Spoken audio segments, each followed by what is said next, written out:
আসসালামু আলাইকুম ভিউয়ার্স, আমি আজকে আপনাদেরকে সৌদি আরবের আবাসিক হোটেল দেখাবো কতটুকু উন্নত মানের। এটা বাংলাদেশের 17,000 টাকা ভাড়া এক রাত থাকলে, মানে সৌদি আরবের 500 রিয়াল, বাংলাদেশের 17,000 টাকা।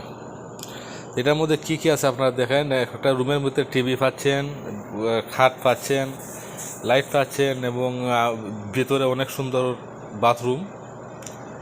দেখেন, এই যাইতেছি বাথরুমও আপনাদেরকে দেখাচ্ছি। অনেক বড় রুম, মানে খালি জাস্ট বেডটা একটু ছোটো আর কি, কিন্তু রুমের ভিতরে অনেক কিছু আছে। ফ্রিজ ট্রিজ দুইরে আপনারা যা চান সব কিছু আছে। এখন আপনারা বাথরুমটা দেখেন কত উন্নত মানের। বাথরুমটা ফ্রিজটা তো দেখাইলাম, আগে দেখাইলে ফ্রিজ, এখন বাথরুমটা দেখেন কত সুন্দর।